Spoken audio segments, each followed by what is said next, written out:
Honourable Member for Dunkley. The question now is that the amendment be agreed to, and I call the member for Canberra. Thank you, Deputy Speaker. I rise today also to speak on the Social Services and Other Legislation Amendment, simplifying income reporting and other measures. And I want to echo the words of my Labor colleagues, our Shadow Minister, the member for Barton, the member for Maribyrnong and the member for Dunkley, and the great speeches they've given on this bill this morning. Now, Labor supports this bill, as we support any measures that will make the social security system easier and more accurate for those who interact with it. This bill will change the way that income is reported to Centrelink so that it is reported when a person is paid, not when it is earned, which will make it more accurate. It will also enable Centrelink to use single-touch payroll information from the ATO to pre-fill income for Centrelink reporting. And the bill will not automate the reporting. Individuals will still be required to check and certify income that is refilled using the single-touch payroll system. And these are good changes that, for the majority of payment recipients, should make life easier and avoid under and overpayments. But you do have to question, while we support this, this government has an appalling track record on these sorts of digitisation projects.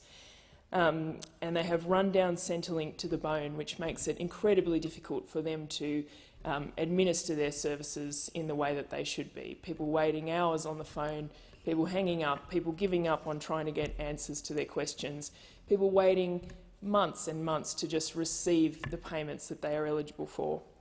And of course, the worst example is the disgusting robo-debt scheme, by which hundreds of thousands of Australians who had done the right thing and reported their income correctly were issued debts that were generated simply by an algorithm, and probably most appallingly, the onus of proof was put onto those recipients to prove that they didn't have that debt. And this, of course, has caused immense harm to people. Some of these debts related to debts that were supposedly years old. And we've seen, we've all seen in our electorates people with just shocking experiences, and the member for Dunkley was just talking about some of those. So it's really hard to trust this government to get this right. I also want to, second what the member for Maribyrnong has called for yesterday, that any debts based solely on that algorithm should be refunded. They absolutely should. And what is at the root of these problems, though, is with this government an inherent lack of respect for anyone who receives social security and, in fact, the system itself and the vital role that it has played in this country in alleviating poverty and inequality, and the role that it should play. In fact, it goes further than that. They want to attack people at every opportunity who receive these payments and downgrade the role of that system as it's seen by the Australian people. This is a system that at the moment is majorly failing people who rely on it. New Start allowance is woefully inadequate, and the only people who won't accept this is this government. I mean, we've even had a minister say that if we increase New Start, it would go into the hands of drug dealers, and I think that just shows how incredibly out of touch and disrespectful and just disgraceful attitudes within this government. Now, the rates of New Start speak for themselves, and I just want to get them on the record yet again because the message doesn't seem to be getting through. New Start allowance for a single person is $559 per fortnight. That's $280 a week, or around $40 a day. Now, anyone who pays rent and buys groceries or tries to run a car or even buy bus tickets knows that that is not enough to live on in this country with rising prices. It's just not. The number speaks for itself. The other point that I want to talk about is the income test on New Start allowance, which is also woefully out of touch with the current job market and current prices in Australia. And this bill deals with income reporting, but it's not addressing the real problem. And that is that when you're on New Start, once you have earned $104 in a fortnight, your payment begins to be reduced by 50 cents in the dollar. $104. I mean, that's barely one shift. that is not in touch with our current job market. It's not enabling people to live. Their payments are cut as soon as they earn any most meagre amount of money. When you've earned $254 in a fortnight, your payment begins to be reduced by 60 cents in the dollar until it's gone. This is just inadequate, and these are the issues the government needs to be looking at right now. As I said, we welcome the changes in this bill, but they are tweaking at the edges of a system that is inherently failing Australians. And I want to use this opportunity to talk about a story of someone from Canberra who I met recently. And it just illustrates how these payments are impossible to live on.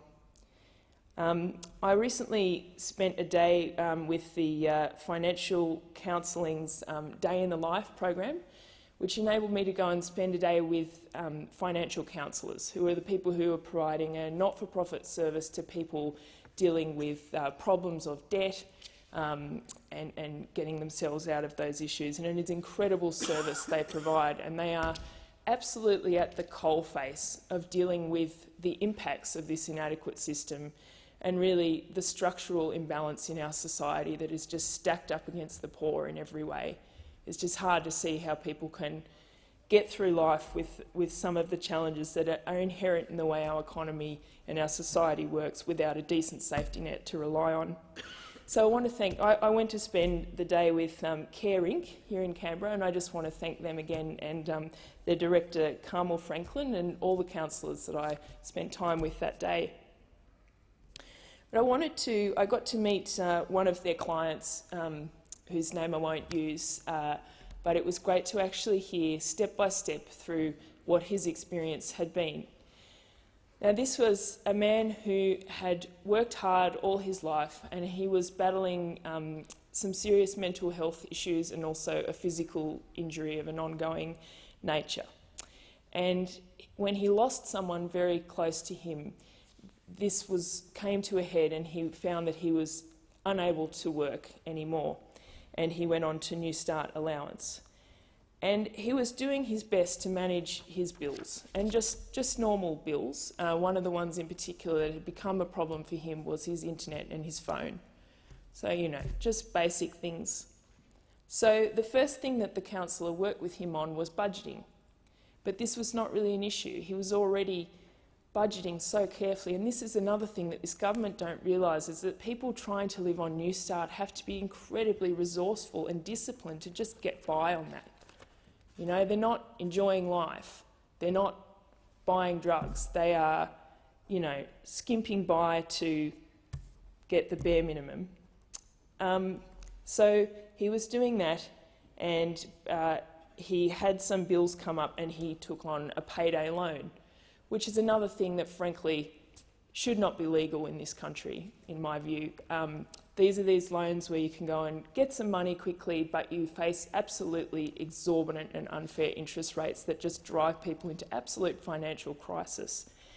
And his debt was growing and growing, and they were trying to help him with that. And anyway, eventually the two things, though, that the two things that meant that he was able to get back on his feet, as he put it, were that as a long-term unemployed person, when he got to 6 months of unemployment, he was allowed access his superannuation early.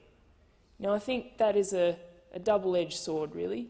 He needed that money, but it's basically robbing his future self of something that he'd built up. So you're allowed access up to $10,000. But I think what many don't realise is it has a tax rate of 22% on that. So he lost almost $2,000 of his superannuation to tax. This meagre amount of money he was able to get to solve his problem here and then, which really should have been continuing to invest for his future. But he took that money out and was able to settle his debts. But the thing that really made a difference for him was that after many months of proving the injury and the mental illness issues that I'd mentioned, he became eligible for the disability support pension, which of course is a higher rate than New Start. And that meant that he could, as he said, after meeting all the bare essentials, he has $30 a fortnight to enjoy. Now, I think those numbers just speak for themselves. You know, as the councillor said, the problem is not people's ability to budget.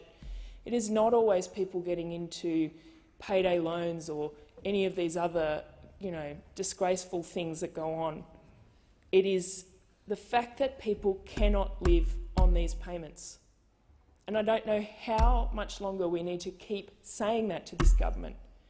So many people are saying it, and they are just deaf to this fact that people are struggling so hard in this country. You know, we are a rich country, and we should treat people better than that, absolutely. In this country at the moment, we have 1 in 6 Australian children living in poverty. It's not good enough. This government needs to acknowledge that these payments are too low, and they could do so much for so many people by reviewing and increasing them. Looking at the interactions of New Start with the job market, looking at those income tests that I mentioned that are just ridiculous, absolutely ridiculous by today's standards. And I just, again, call on the government to please listen to the struggling people in your electorates and increase New Start. Thank you.